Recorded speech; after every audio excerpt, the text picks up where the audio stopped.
everybody. This is William del Pilar, and this is Points on the Board. And I am here with my co host, Eddie Aparicio, working double hours. Eddie and I had such a good talk last episode. It was all NBA, and we were actually supposed to talk some NFL too. So we said, screw it. Let's just do another podcast. Eddie, how have you been doing since we last spoke a few minutes ago? I was just sitting there watching the Lakers game versus the Miami Heat because I'm a big FanDuel player, and tonight's going to be a decent night for me. So I won some money tonight. So I like to kind of track how my players are doing. So that's what I was doing, is just kind of seeing how my lineups are doing There during you go. the off time. So yeah, And ironically, I, I don't know if I'm a good gambler or not, but I've gambled a few times and won. But I've never tried because I have an addictive personality, and I truly believe in my heart, unless you're like a Bill Walters, one of these professional gamblers, and we're yeah, talking gamblers that gamble in the tens of millions and they have wealth in the hundreds of millions. Uh, uh, uh, I truly believe outside of those types, players lose. Look at Charles Barkley. Look at Phil Mickelson. Phil yeah, Mickelson, they said, have for lost sure. hundreds of millions. Yeah. Yeah, for Anyway, sure. we have a decent show tonight. I think it's decent. We're going to talk about the NFL playoff hunt. We're going to look at various teams. We may not look at all of them, but we're going to look at some of the ones that we think will be very interesting. From there, oh my gosh, my notes are amiss. But from there, I believe we go to the MVP race. I have my thoughts on the MVP race. We're going to talk about it. Eddie will give us his. This is actually Eddie's segment. Eddie said, let's do an MVP race. And it was fun for a couple of weeks until Lamar Jackson showed up. Out of nowhere then, too. Yeah, exactly. Then we're going to talk Black Monday. And I brought this up. I said, Eddie, I want to do Black Monday because it's just a terrible thing to say because these are people's lives on the line. But the reason I want to guess and have fun with it is because the coaches who get fired, they still get their millions. They still get paid. So don't feel too badly for them golden losing parachutes. out on a six-figure job. Exactly. The golden parachute, for you people that don't know, is an extremely lucrative retirement or what do they call it when you get fired, a severance or whatever. Yep. But they tend to be, for these executives, some of them will go from 20 some odd million to like 160 million. It just depends who you're with. But that's ungodly money, isn't it, Eddie? Yeah. You can feed 2 million people in my country called Panama with that kind Yeah. of money. All Yeah. right. So let's get to it. Eddie, first of all, what are your thoughts regarding the playoff race in terms of an overall general thought about it? In general, the two best teams have already played, and we're going to see a rematch of that, in my opinion, in the Super Bowl, assuming nobody gets injured. And I'm talking about the 49ers versus the Baltimore Ravens. That's ultimately what I think is going to happen. But as far as the process to get there, I mean, we have some interesting, matchups going on this weekend, specifically in the AFC, because Buffalo's playing Miami, and I think that's probably going to be the game of the weekend, in my opinion. And then I would say the following one after that would be the Texans versus the Colts. I think that's a good matchup too, because they're both playing for something. Both games, there's things on the line big time, and it's great that they're matched up against each other. So those are the ones that I'm looking forward to seeing. But ultimately, like I said, I think it's going to be the Niners versus the Ravens in the Super Bowl. I statistically, I'm not going to argue, but in my article, I write it 3 or 4 times in there, depending on the team, any given Sunday. So I Yeah. hope to see that. I've loved the season so far this year. Outside of the referees, I loathe these referees Oh yeah. because they could change some of these calls, but they don't want to. Uh, uh, uh, so that's bothering me. But I love it when a season comes to the final week and there's more than just a couple of games that are going to determine playoff spots. So feel lucky, people, that we have so many games. So in regards to the Bills and Dolphins, the Bills clinch the division if they win. They can still get in the playoffs if they don't win, but it's the what if. And I have all that data, people, but there's 10 zillion articles. You can look it up yourself. I don't want to bog the show down with minutia like that. But the Bills win and they win the division. And my point in saying that, Eddie, is how far the Bills have come since they fell from grace, and Right. how much the Dolphins have been exposed by the Ravens. And for us buffs, we not only look at the Ravens, but we look at the a couple. There was another blowout loss they had, if I remember, or maybe I'm thinking of the Bills against the Niners. The Niners have blown out everybody except the Ravens. It seems like. Pretty But my much. point. But my point is the Dolphins can't beat a team over 500. And honestly, Eddie, here's what I believe in my heart: the Cowboys are losers, not because they don't have the talent, not because they don't have the coaching strategy. It's because they don't have the mental toughness. And I mean, they can talk about their win streak at home, but we both know it's a rest. But anyway, so let's move on. Out of the Houston, Indianapolis, Jacksonville, I Real, agree with you. That's real Detroit. quick, Oh, go real ahead. Go quick, ahead. real Sorry. quick. Before we get off of Buffalo Bills, Miami, isn't it interesting now that Buffalo Bills, pretty much out of nowhere, they were kind of like a 500 team. We were kind of questioning, like, what is this team doing? Have you noticed in the past 3 weeks? And I'm going to say this, that this probably affected a lot of fantasy fantasy football owners, that Josh Allen was this like number one quarterback for the first like 10, 11 weeks. And then when they discovered a running game, oh my God, Josh Allen's production went down from a fantasy standpoint, but the team was better. So because they discovered this running game, I think they're gonna beat Miami. That's my prediction on that game. You know, Eddie, you are spot on. But what Eddie has also told the world is he applauds me with my big old 10K file, but he doesn't read it because I've been saying that almost every week early on. I said, and it was also about the Bengals, and I alluded to it with the Niners being in a positive about this. It doesn't matter how good your gunslinger is. If he can get shut down, neutralized, rattled, you're done. And that's kind of what happened with Josh Allen. Now, when the Cincinnati Bengals made the Super Bowl, Joe Mixon was a big part of the offense. For But sure. as Joe Burrows grew with his abilities, the coach screw the rushing attack and they put it all on Burrows. When Jake Browning came in, they gave Mixon the ball a little bit more. Right. What the Buffalo Bills did is the epitome of what the West Coast offense talks about. You have to have a running back who can catch the ball, and in essence, a little screen pass, a little dump off, that's like an extended handoff. However, the Niners under Bill Walsh, and I forget his name, Roger Craig, Yes. he could run in between the tackles. The successful ones can run in between the tackles. So they don't have a lot of studs on the Bills, but they have a committee. And once I saw that happening, I'm like, yep, it's what I said. And it's not that I'm tooting my horn, Eddie. A balanced attack is the key to success. Why do you think the Ravens are all world?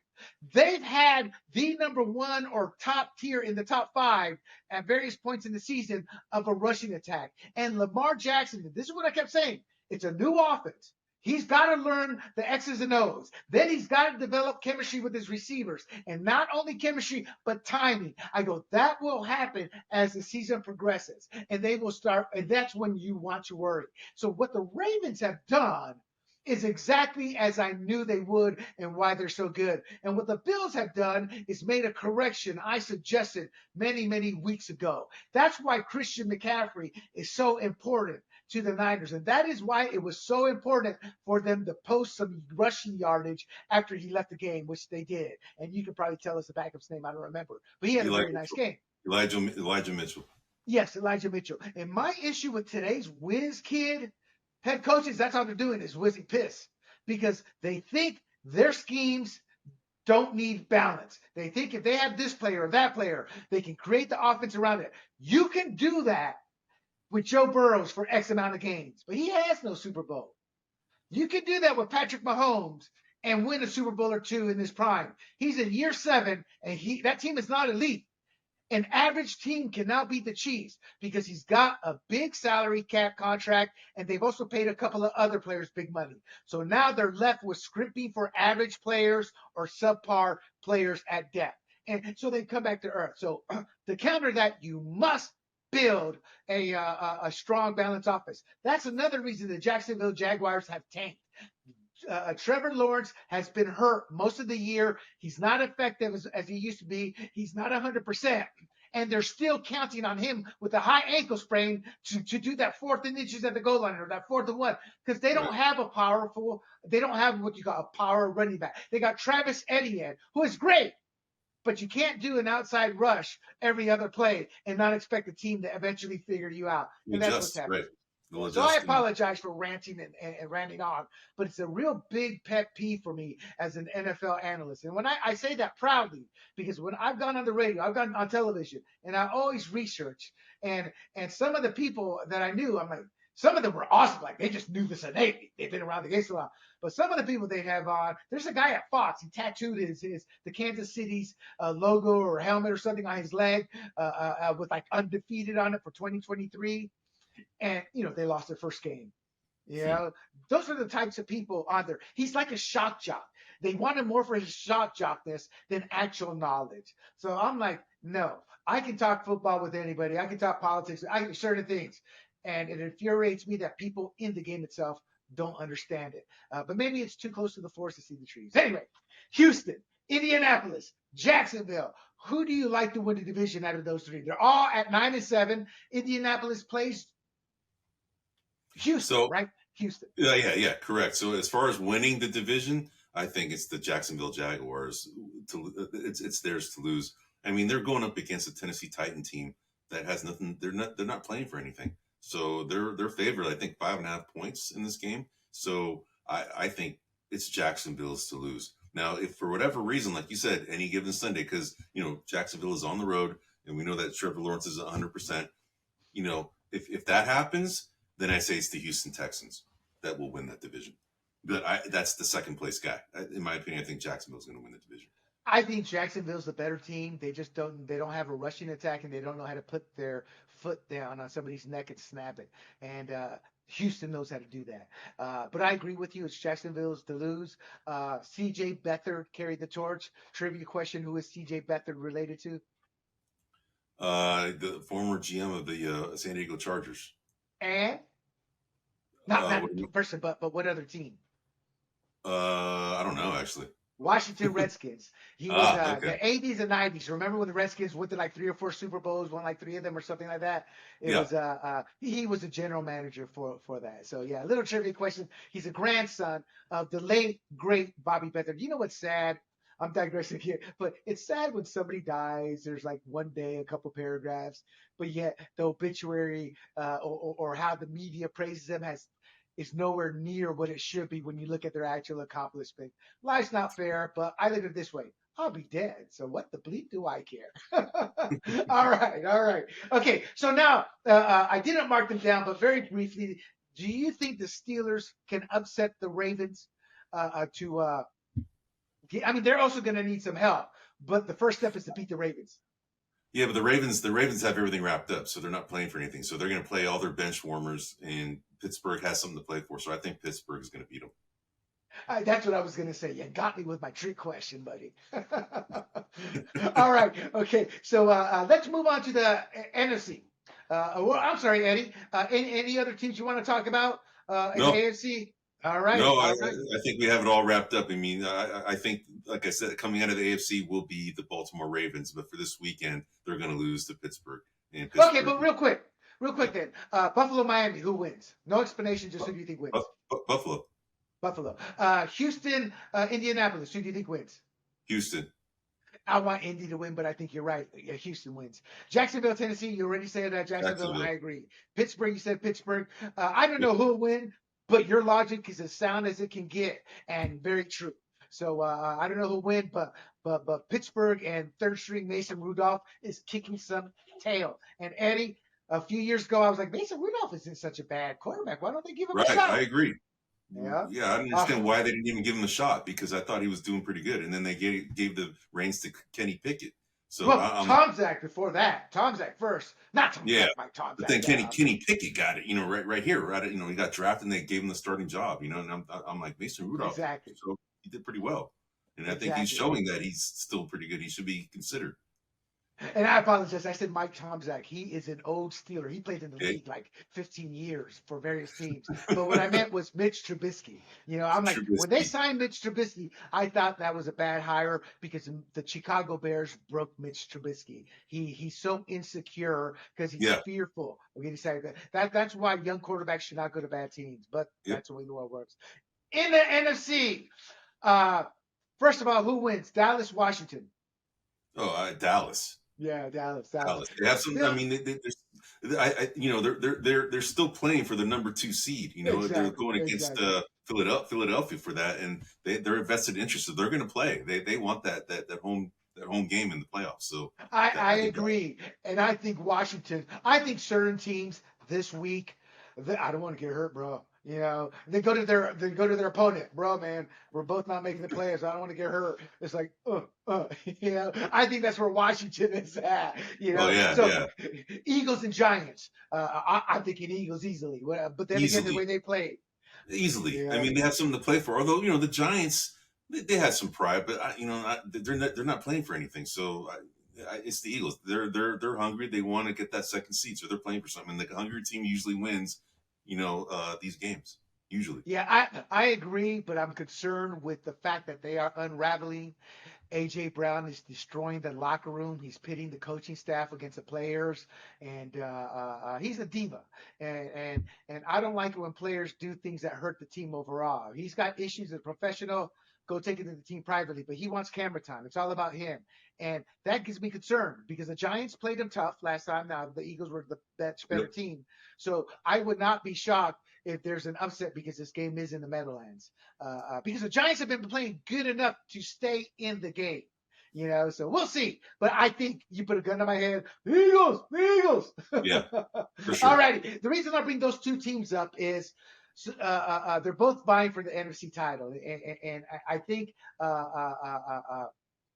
Dallas has to lose for Philadelphia to clinch the title. That's So, correct. if the Cowboys do their job, they're in. Okay, Minnesota at 7-9, dude, they're still in it. I think they're done. Green Bay, they have a slight chance. Now, everything I told you earlier about the rushing attack, but also more importantly about a quarterback developing chemistry, I guess I'm tooting my own horn. I've been saying this every week, and I've been saying, "Oh, he's there, he's there." I didn't think he would grow up so quickly. And I'm talking about Jordan Love and the Green Bay Packers. They Oh right. faced the Chicago Bears, Yep. but it's not showing in the numbers, but I watch the games every week. And bro, when that guy drops back and he actually looks and cocks that arm back, I'm like, oh my God. Yeah. Because that guy has an arm and he's not half bad with his accuracy. I think they don't need another quarterback. This season, after he came back from injury, Justin Fields realized this is what I have to do to play quarterback. So my point to you, Eddie, is this game is between the longest NFL rivalry in existence. These Yep. teams hate each other, and Yep. sometimes you can throw the record out. And the way Chicago has been playing, not as many wins as the Packers over the last 6 games, but they've been playing just as good and tough as they have. I think the Packers will win this game because it's in Green Bay, but it's not a given. I And agree. all Green Bay has to do is win and they're in, I believe. Yeah, yeah, that's it. They win and they clinch a playoff berth. But Chicago. I mean, this one is a toss up. If I were a betting man, I mean, shoot, it could go either way. I don't know if I'd pick Green Bay depending on the points. Now, if they were, let's say it was minus, I don't know, -2, I would Yeah, probably yeah, take Chicago, right? yeah, Uh, yeah. yeah, Chicago and Green Bay, like you said, it's a long rivalry. They know each other very well, and there's no lost love between those two teams. And it would do, the Chicago Bears fan base, a great thing if they can take out a rival like the Green Bay Packers for playoff contention. So this is a toss up, but I am going to lean towards Green Bay just because I think that they're playing for something more than Chicago. Oh Chicago's I yeah. think eliminated anyway, right? So they have something to do, but Chicago has the motivation to take out a rival from the playoffs. So it's a toss up, but I'm leaning towards Green Bay. I agree. I agree, Eddie. The only reason I would say that, yeah, Green Bay's going to win is because it's a home game, but you never say never. any given Sunday. But yeah, that will be a good game. I have no interest in it per se.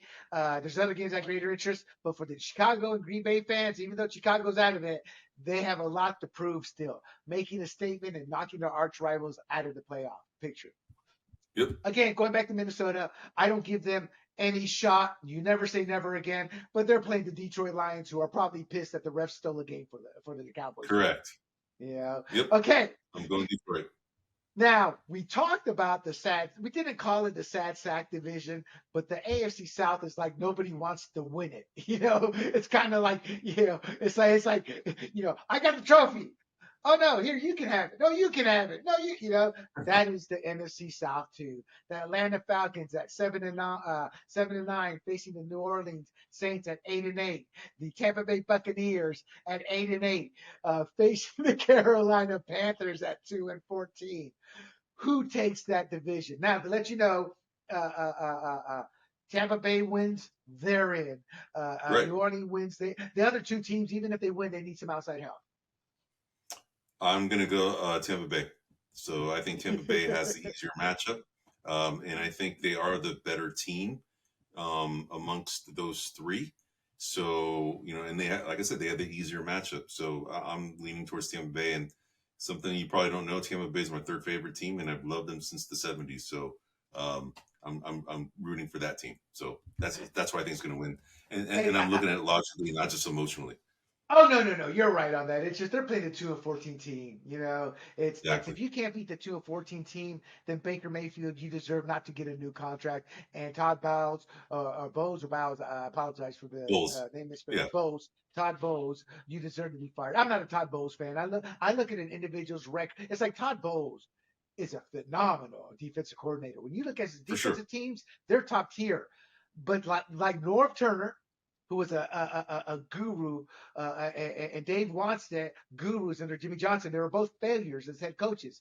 I'm not impressed with How was it? Bulls. Todd Bowles' head coaching abilities. But if he wins the division, he'll win it with a 9-8 record. It's a winning record. Give him another year to see what they can do, because that team is going nowhere. They got a lot of holes. But I agree with you, Eddie. They should beat the Panthers. And they have a lot of holes, Tampa, because of the general manager and Todd Bowles. They knew they had no rushing attack. They let Leonard Fournette walk.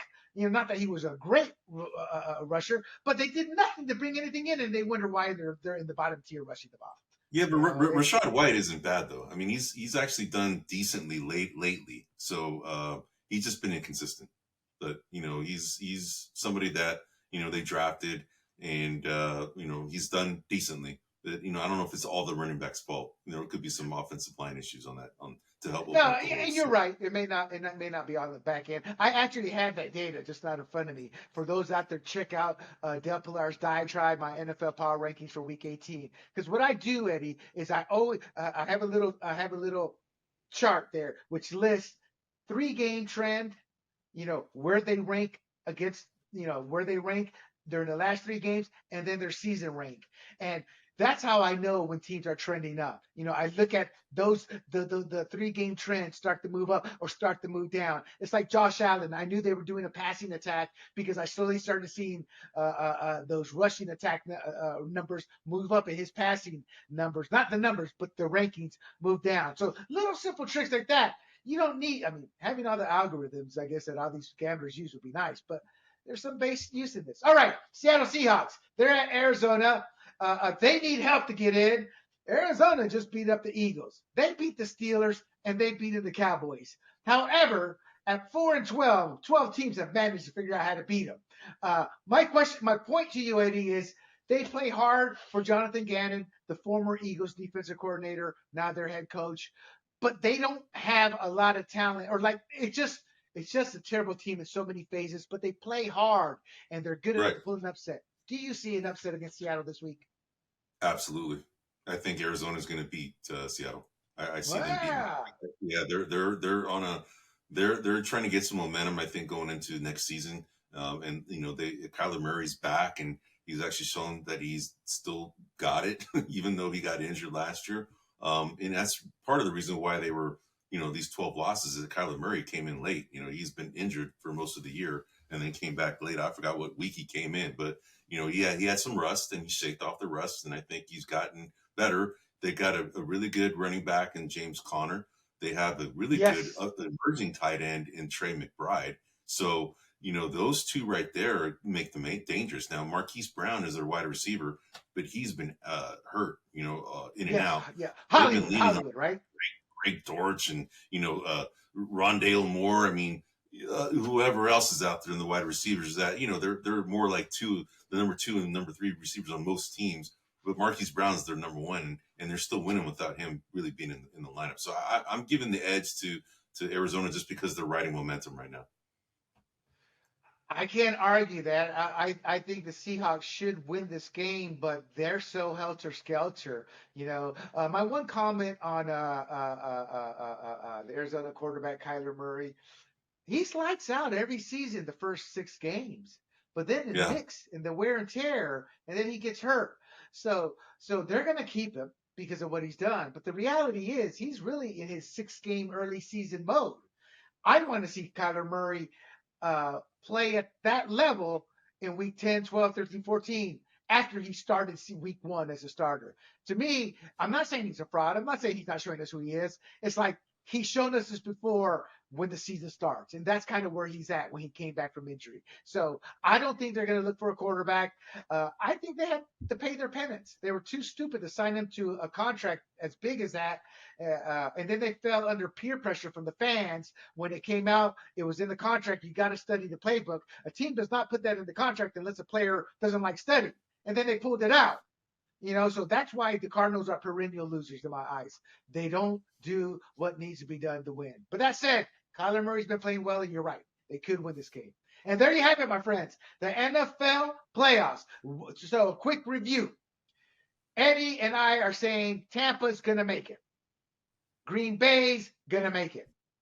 Oh, no, no, no. You're saying there's going to be an upset there. You're saying No, Chicago's going to I'm bring it saying home. I wouldn't be surprised if Chicago beats them, Okay. but I'm leaning towards Green Bay. Yeah. Yeah. So I'm leaning towards Green Bay because if they win, they're in. I'm leaning towards them as well. And we're both leaning towards Dallas beating the Commanders and taking the East. We're both agreeing that Jacksonville should beat Tennessee and take the division outright.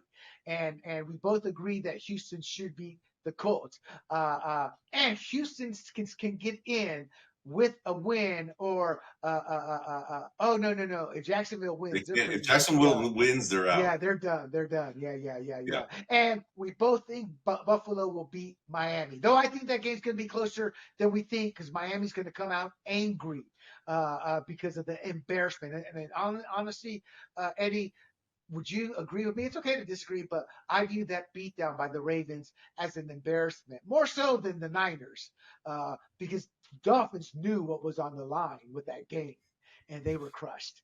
Yeah. Oh yeah, What? yeah, for sure. Yeah, but the other thing that could happen here, it's going to be interesting to see how this team recovers because when the Cowboys got whipped by the Niners, it changed their season. They were resilient and they turned their season around, and they could have easily faltered. In this case, I think Miami's in the same. They're going to undergo the same test that Dallas went through early in the year, and they got their butts kicked. But with the other thing that's an issue here is that one of their defensive stalwarts in Bradley Chubb got hurt for the season. He lost his I think he Yes. ACL or his knee injury, and that could have a looming effect. It depends on how the team reacts to that. Some teams it's a rallying cry to play for that player, to try and win it for that player. Other teams, they're just like, oh my God, we have no hope, right? I mean, this guy, this is especially if he's a leader. So it's going to be interesting to see what happens here. But Miami has the talent to beat anybody. But the thing is that their defense has played a lot better than people anticipated, and their running game is really, really good when they're both there. It's just that they sometimes become too pass happy, and Yes. they forget the balance. So Exactly. hopefully Exactly. that. But in my honest opinion, I think Buffalo is going to take them out, and I think it's going to be close. But I think Buffalo will win. Yeah. Your one thing on the Cowboys you forgot to add is I'm pretty sure Jerry Jones and Brad Allen had a serious conversation there before that Lions game. Your brother. I'm Maybe. kidding, people. I'm kidding. I'm kidding. But trust me, there will eventually be a corruption scandal because with gambling now legal, DFS, Yep. all that, it's just a matter of time. All right. Absolutely. NFL quick hits.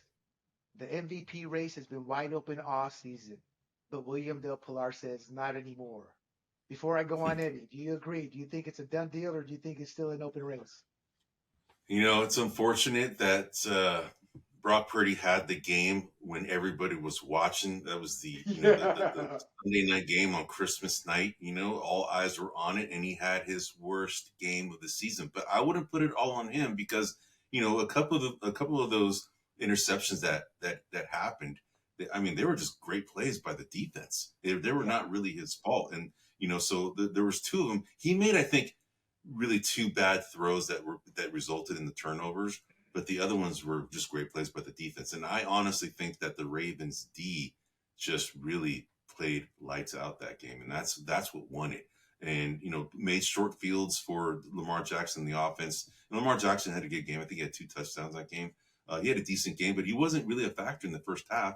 And I think the Niners and Ravens were pretty close in the first half. I think Ravens were up by 4 points, First if I quarter. remember First correctly. quarter. Yeah. And then the Well, Ravens took just over. up until halftime, I think it was still a close game, and then the second half is when they just completely fell apart. So anyway, No, uh, no, I agree, Eddie. The Niners looked tight. They didn't look comfortable. They looked nervous. And the Ravens, as the game progressed, got looser, more confident. And I don't know if I'm right or wrong, but it would make sense. That was arguably their biggest game of the season was the Ravens, and I think they wilted under pressure. But I'm saying that in a bad way, but there's a good way to look at it. When you lose like that and you're as yeah, talented as the Niners, you want motivates you. payback. Yeah, Yeah, so it I motivates see you. that as a good loss. Hey, Yeah, if I'm Brock Purdy, I have no issues if I'm hoisting the Lombardi Trophy and my opponent or a rival is hoisting the MVP trophy. That's more. yeah. That's how I look at it. And But honestly, but Eddie, go ahead. no, go ahead, finish your thought. No, no, because it's another long drive. No, go ahead, go ahead. What I was just gonna say is that it's unfortunate that and I talked about this in a previous podcast, that when players have their bad games early in the season, there's a lot of ground to make up, and it can change that perception. Yes, And in this case, that game erased all the goodness that Brock Purdy had prior to that, and for that reason, I mean, the odds makers make him even behind Dak Prescott to be an MVP. And that's ridiculous, in my opinion, just because of that one bad game. And I think there's just a lot of haters out there about this kid just because, he's the last pick of the draft. He's on a great team that has a lot of talent, and they make him like a system quarterback. And then, see, as soon as he has a bad game, see, I told you so. He's a system quarterback. And it's BS. So I just think he's getting, there's voters out there that have that perspective. And I think that you're seeing the media play that out. And I think that's yeah, why you're seeing Brock Purdy slip down in the MVP race. When, in my opinion, I think he should be number 2, and then Christian right. McCaffrey number 3, and then Dak Prescott number 4. But we all know it's Lamar Jackson's to lose. The only way Lamar Jackson doesn't win it, which is not the case anymore because he's not playing on Sunday, so he's already wrapped it up, and neither's Brock Purdy. So it's a done deal. The media has already hyped it up. It's Lamar Jackson's to lose, and I think that's what's going to happen because they sway the votes. You know, I always tell people life's not fair. It is what it is. Deal with it. But the one rule I always tell people, you better learn if you want to be successful in life, whether it's in the marriage, relationship, business, job, as an employee, you better understand what perception is.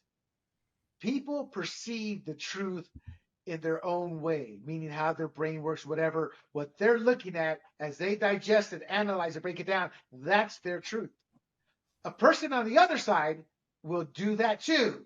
And those two individuals can come to different conclusions, but they both believe they're seeing the truth. And as I told you off camera, how I view America based off my travels, I've been over 30 some odd countries.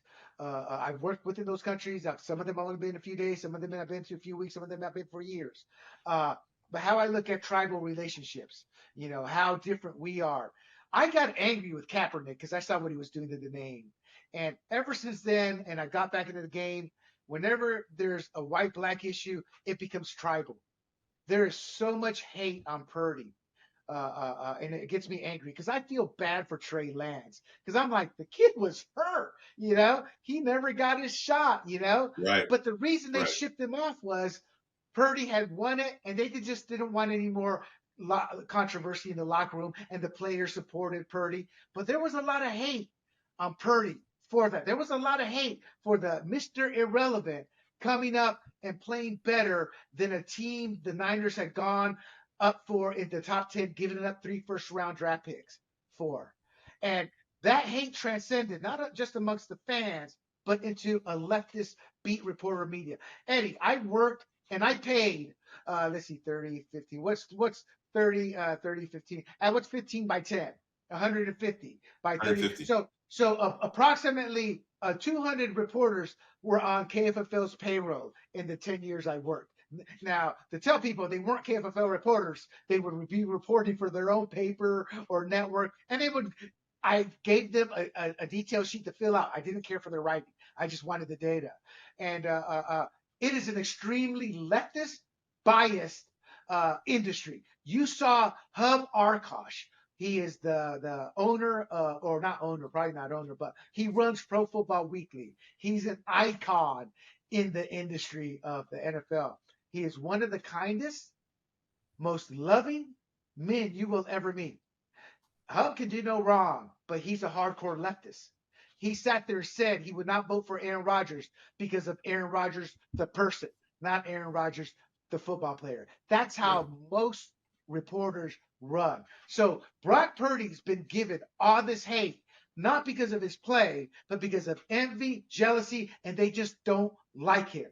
They don't want him as the face of the NFL quarterback. They'd rather have a Trey Lance. It's not right or wrong. It's not right or wrong. It's not fair or unfair. It's the political climate. So when I see all this, I completely get it.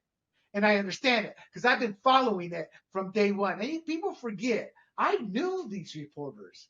I used to talk to them, not multiple times a week, but at least once a week. My editors did.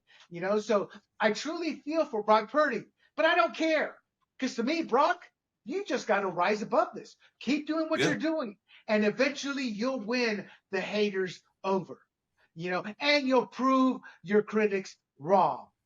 Yeah. But that said, Yeah. I hope Trey Lance lands somewhere. I don't think it'll be Dallas. I think Dak, even though his contract ends, is still the Cowboys franchise quarterback. And I think they just want to Yeah. see what they have in Trey Lance and go from there. But, I wish Lance the great success. But I truly believe that is the issue in today's NFL. Because remember, they led all of this in 2016 and the eruption of the violence that eventually happened. I'm very political, Eddie, and I believe sports with Jackie Robinson breaking so many things, so many barriers. You have the greatness of Willie Mays, even Joe Gilliam with the Pittsburgh Steelers, who was better than Terry Bradshaw, but damn it, he freaking liked coke more than he liked playing football. So that kind of went south. But there have been some great players of various colors and cultures, and I think it's unfair to look at it one way when it was demonizing black players and now looking at it the other way and beginning to demonize white players. So God bless Brock Purdy. God bless Trey Lance. God bless any damn good human being. God's probably saying, why do you have to use the word damn? You know who would say that, ask that? Would be my mom. Why do you use those words, son? She's a fundamentalist, Eddie. Big Christian, big God-fearing, goes to church 3 times a week. All right. I agree with you, Hey, Eddie. real quick, but just removing the bias, just your own honest opinion. How would you rank the MVP race? I'm a perception guy. When it mattered, when the chips were on the line, who performed?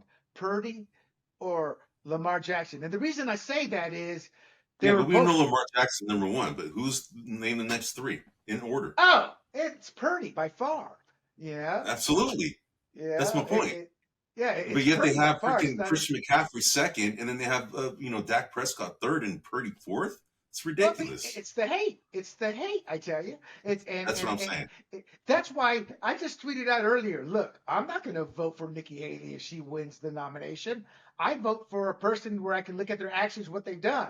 I'm tired of wars. I'm not going to vote for somebody because you say I'm a Republican. I have to vote for them. And that's how I look at sports and everything in life, the individual and the action. And Purdy's been a winner. And here's what people forget. Now, it's a good thing they're looking at him like they look at any other NFL player. But Purdy is not a first round top 10 draft pick. He doesn't have a multi-zillion dollar contract. And people No, make fun of his contract. I mean, they jokingly laugh about it because he's still living with a roommate, still drives his own car, but $800,000 a year, people, puts him easily in the 10% category in American riches. So don't for feel sure, bad for him. for sure. But he's overcome more than any other starting quarterback in the National Football League based on where he was drafted, where he was on the depth chart, Yeah, and but he got a shot. If they hadn't been injured, he wouldn't have gotten a shot. See, that's what I hate. He's a system quarterback lie. Because just because you're giving your shot doesn't mean you're going to succeed. Ask the Minnesota Vikings. Ask the Cincinnati Bengals. Ask any team that's lost their quarterback that question. And look what Purdy did. He came in and he blew up. So Purdy's the real deal. And if Purdy can get away from those handsome boy next door looks and get mean and dirty, they win the Super Bowl. That's my take. Does that answer your question, brother? yeah. I just wanted to get your take on what you thought the top four MVP candidates were in order, and it's obvious Lamar Jackson number one. I just want to hear what your number two, three, and four Yeah, were. yeah. And on Lamar Jackson, with him, maybe I don't know what his numbers are compared to Purdy's, but when it came time for that big game on national TV on Christmas, when it's like 26 million people are watch that one, 30 million, maybe 26 or 30 million. One of the games had 30, the other had 26. I think the Niners was 26, which I felt shocking, to be honest. Maybe it was a misprint of the article. But that's where Jackson shined. And that's what people will remember. So he won it fair and square. Because at the end of the day, it's an opinion award. It's Yeah, not it an is. award. It is. So Yeah. I think give it to Jackson. But Jackson doesn't care about that. He's got one MVP. He wants a Super Bowl. He's got to shake the demon off his back. He's a one and done playoff guy. You know. All right, brother. I'll give you the last word. Any final comments with the MVP race? You agree it's Lamar Jackson's and nobody's coming close, and we both agree Brock Purdy is actually the number 2 guy. Yeah, I say unfortunately because the bias. I mean, Lamar Jackson probably should win it just because of what happened that Yeah. one game, but that's one Yeah. game. But if you look at their overall, performance, Brock Purdy is way better. His stats way better than Lamar's, and it's not even close. So I agree. that one game, he lost. He lost it in that one game, and that sucks. It does. That's what leaves you with that whatever they say is in your gut, that whatever in your gut feeling, Yeah. because it was one game that cost you. All right. Black Monday is going to happen this coming Monday. And I wanted to do this topic because it's always fun to figure out who you think is going to be let go and then compare. I'm going to give you some names, Eddie. Tell me keeps the job or fired, and maybe a point to back up your belief. Uh, the Raiders, Panthers, and Chargers have all fired their head coaches. Josh McDaniels, Raiders, Frank Reich, Panthers, Brandon Staley, Chargers. I'm not.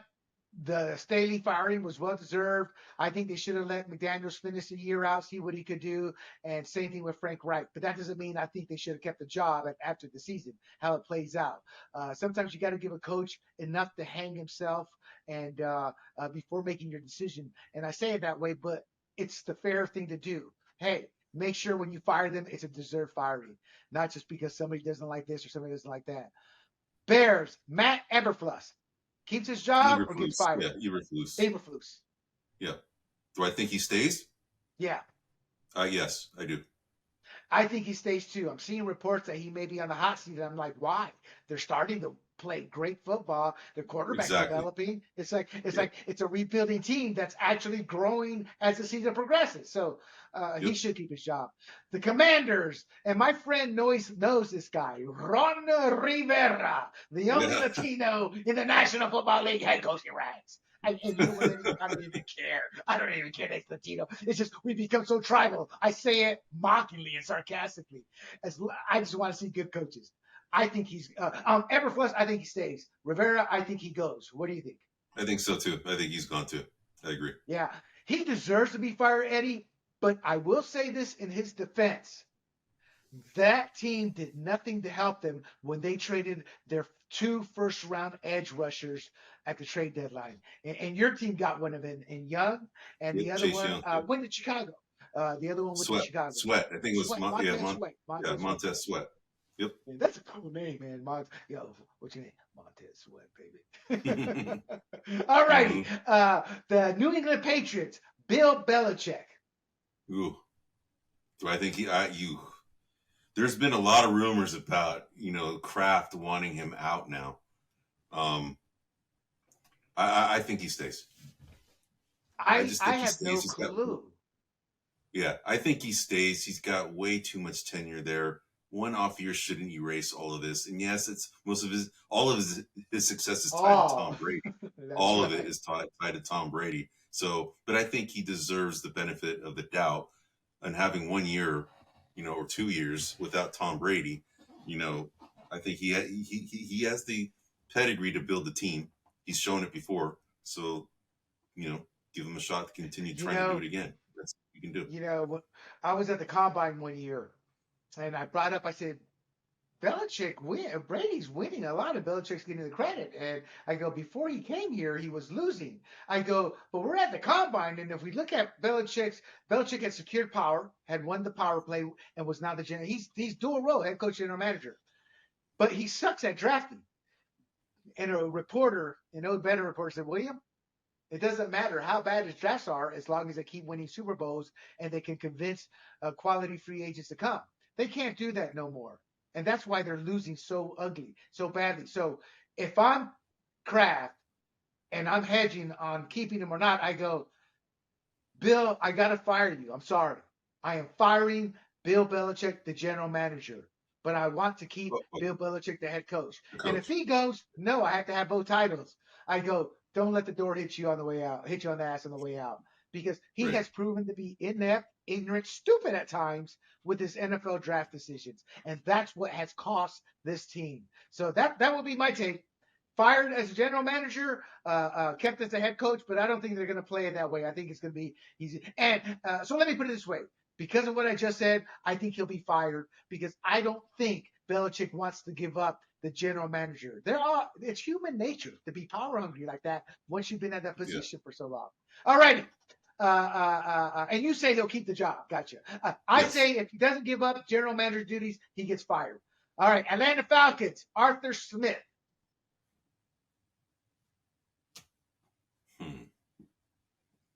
No. Eddie, to help you out. I will say he stays.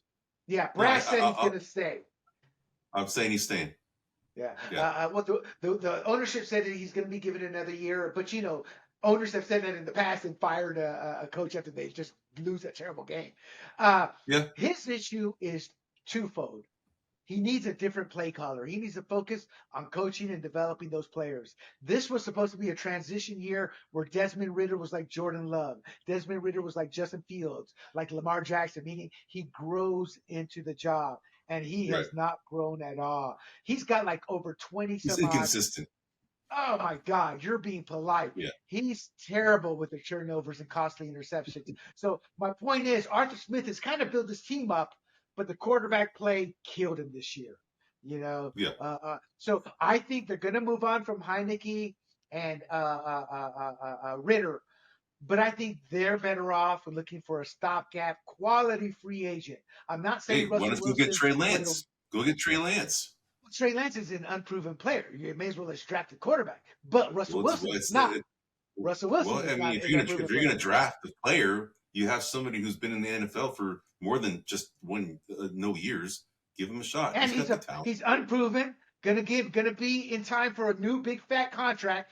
You're better off going for the rookie who you have locked down for a few years and you can actually figure out if he can play or not, versus a player who may have a few good games and then he's up for a new contract. And the reason I say that is because Trey Lance, to me, has not shown enough to go, yeah, we got to get that guy. It's like Jordan Love. I was pretty comfortable that he would come in and do well based off his pedigree, based off the limited showing. I don't know about Trey Lance. And here's the reason why. He came from a small college that did not see a lot of big time NFL Yeah, type North Dakota. talent. Yeah, and he didn't even play a full 4 years, if I remember correctly, or did he? I can't remember. But my Right. point is, he No, has no. limited playing. So that's the only reason I say that. But my take is a Russell Wilson type of. I'm not saying Russell Wilson, but somebody who has that experience, who has that potential as a stopgap. And maybe draft your guy, let him sit. Look, the Green Bay Packers had 30 years of Hall of Fame football because of Brett Favre. Then they told Aaron Rodgers, you're going to sit. And then they told Right. Jordan Love, you're going to sit. And what did Jordan Right. Love do this year as a starter? 30 Yeah. touchdowns. Played well. So, Played yeah. well. So Right. I think they keep Arthur Smith, despite the bad showings he's had the last couple of weeks. The New Orleans Saints, Dennis Allen. I think he stays.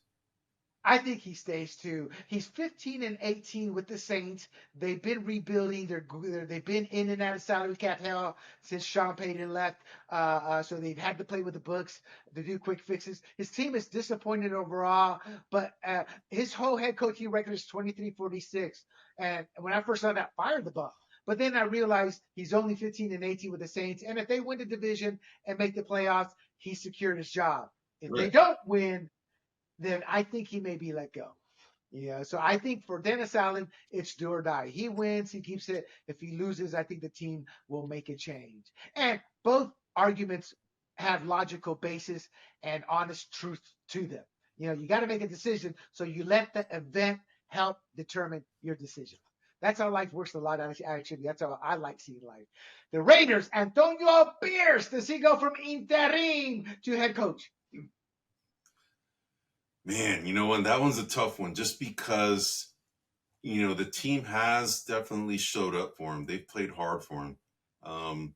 He's an interim coach.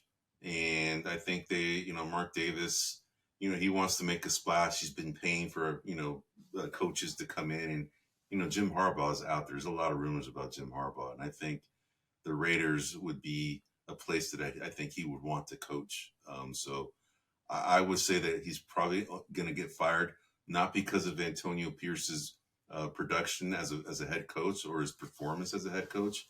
It's mainly because there's other options out there that are sexier, and I think he'll lose for that reason. So I think he's going to get fired in favor of a big move by Mark Davis to bring in another head coach like a Jim Harbaugh. Yeah, I think you hit it on the head. I tell people, because I was asked this, what do you think of Antonio Pierce just a couple of days ago? I said, look, he's 4-4 as a head coach. Josh McDaniels was 3-5. So I, as an owner, that doesn't impress me, because I thought the team had that talent anyway. But he's a good leader. At the end of the day, my take is this. If Mark Davis does not look at him as his guy, it has nothing to do with friendship, relationship. But as what you said, Mark Davis wants a certain type of guy to go there Yeah. and win with. If Pierce isn't that guy and they haven't bonded since he's become head coach, he will be let go. Also, if I was a general manager and somebody wants to hire me and they already hired the head coach, no, get the bleep out of here, because you're going to be making decisions behind my back, and that's eventually going to get me fired from you. So as a general manager may agree to come in, but only if they get to say who they want as head coach, and they may want Pierce.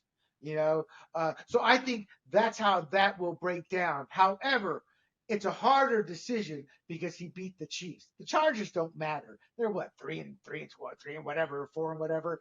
But the Chiefs was a big win for his under his belt. The downside is the Chiefs went on to lose a few more games over the next few weeks, or a couple more games. So it kind of diminished that. But I think he's earned the right to now be seen as a senior type coach, where he doesn't go in as a linebackers coach. He doesn't go in he goes in as an assistant to the head coach. That type. I think he's earned Something like that. that. Yeah. So I don't think he will be hired because of what you said, though. I do think Jim Harbaugh is the one. Oh, and Eddie, there was a post on somebody.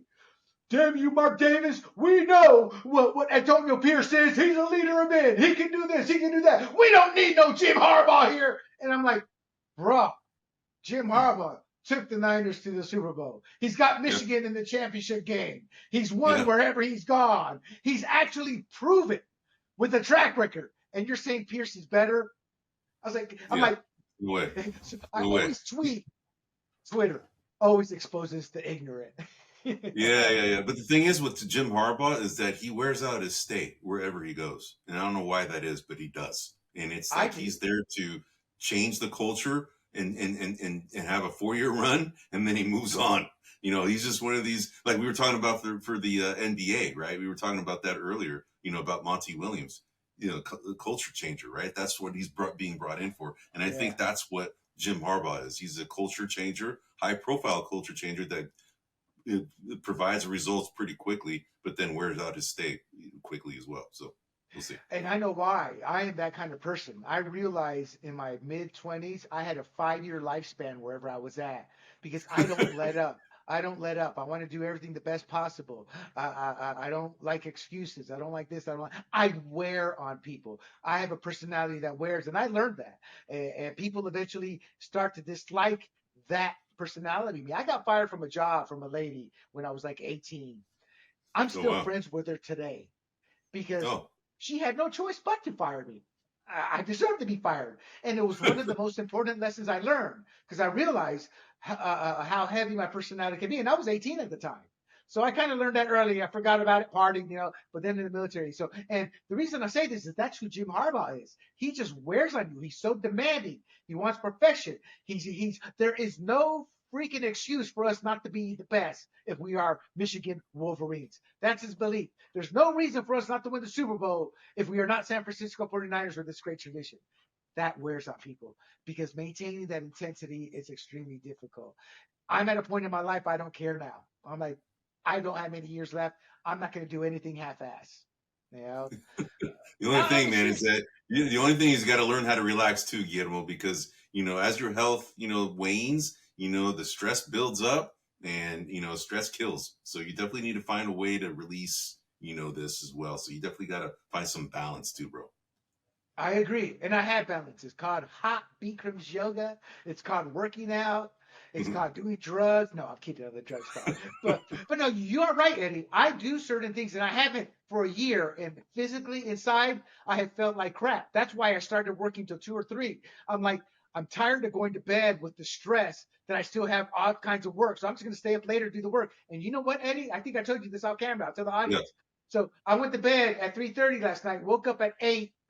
I played boogaboo with my little foo-foo dog. So, but the point is I felt so much better because I didn't have that stress. You are right. Stress is a killer. So even when I would go to bed earlier, 12, 11, 12-ish, 12:30ish, I'd wake up stressed, people need to really heed your words more than they do. But you're right. I work out. I do crap I don't want to do anymore because of the stress levels and what it will do. Robert Saleh, the New York Jets. Now, I should have done this with the Falcons, and I apologize. But Woody Johnson, one of the most incompetent owners, and God bless him, he's a billionaire. He's done well somewhere, But an incompetent NFL owner says Robert Saleh is coming back. Uh, uh, uh, uh, but that can change depending if blowouts happen. Do you think on the official part, on Eddie's chart, do you think he'll be fired or come back?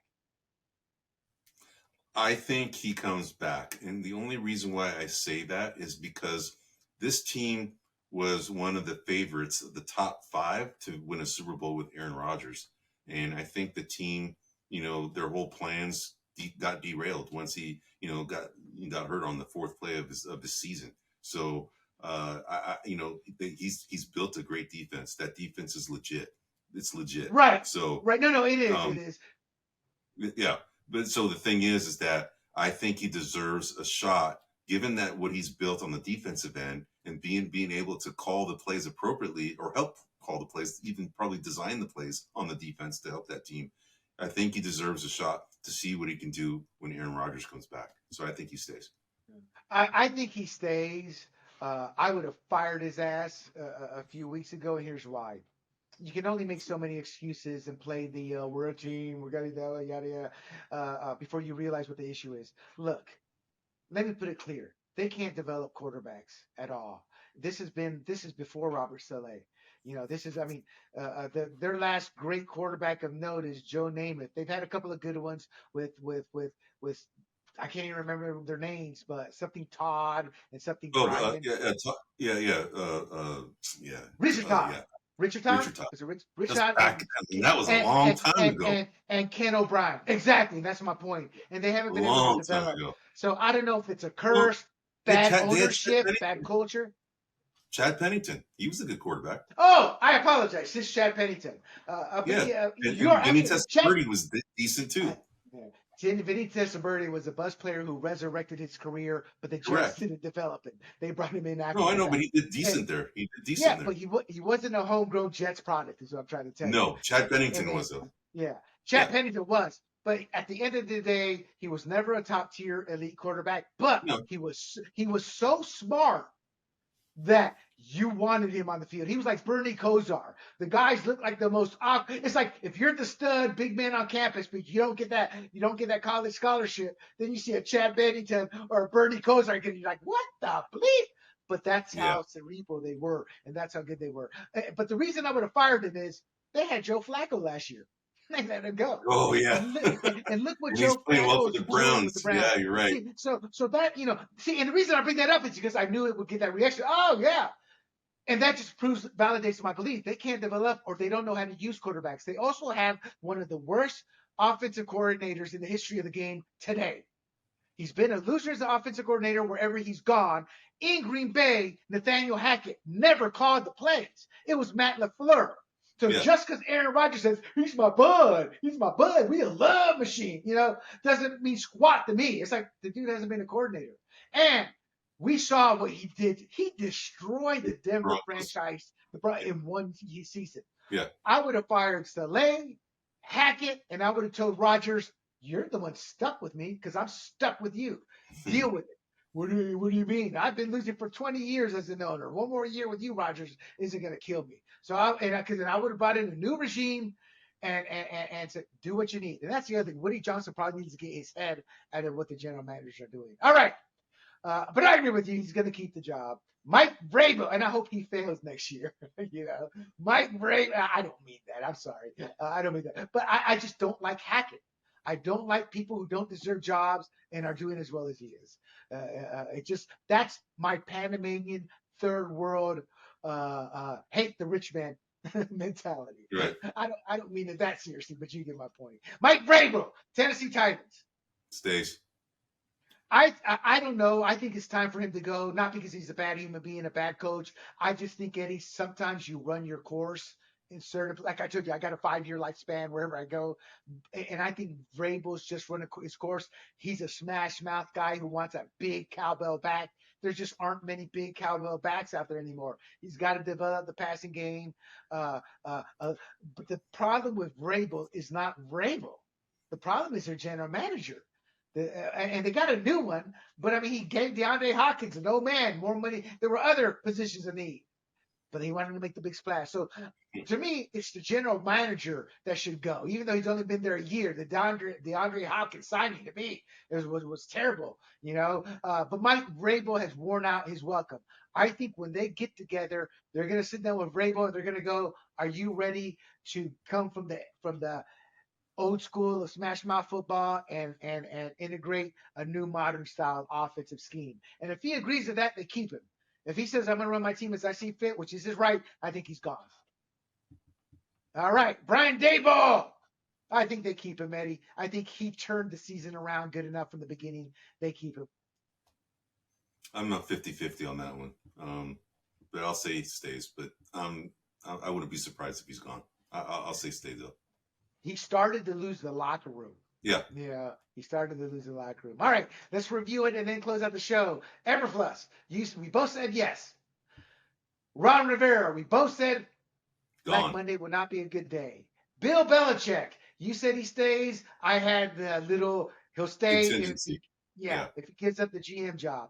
If not, he should be gone. Arthur Smith, we both said he stays, right? You said he stays? Or you said he gets fired? Arthur Smith, yes. Falcons, stays. Yeah, Falcons, yes. I say he stays. Dennis Allen, you said he stays? Stays. Yeah, I said if he wins, gets in the playoffs, he stays. He loses Sunday, he's done. Raiders, Antonio Pierce, I think Gone. he's gone, but not because of anything he's done. It's Correct. because Mark Davis wants his guy there. And at the end of the Correct. day, a friend of mine got mad at me. I said, look, Antonio Pierce was just a linebackers coach. He probably Yeah. knew Mark Davis, but wasn't in his radar, wasn't in his inner circle, wasn't part of the group he hangs with or goes into the locker room and looks to talk to. I said, I think as sad as it is, that's how decisions are made at times. Robert Sometimes. Saleh, we both said he stays. Mike Yep. Vrabel, you said? I say he stays. You say And he I goes. say, yeah, I say if he's not willing to compromise and upgrade his team to modern tactics, he's gone. Brian Dable, we both said he stays, right? Yep. Yep. And there you have it, my friends. It's Eddie and Willie's, or I'm sorry, I go by William now. Eddie and Williams double podcast day. I want to thank everybody for listening. Do not forget, you can check out more of our podcasts at grumblingsmedia.com. We have our Points on the Board sports podcast, our Fired Up Conservative podcast, our Free for All Libertarian podcast, and we have the Red, White, and Rude, which is my favorite podcast, just because I get to talk trash about Hollywood and the rest of the world. And you can find those at Grumblings Media on Rumble and YouTube under the Grumblings Media profile handle. You can listen to us on Google, Apple, Spotify, what else, Eddie? What's the final one? And what is it with the accent? Which accent?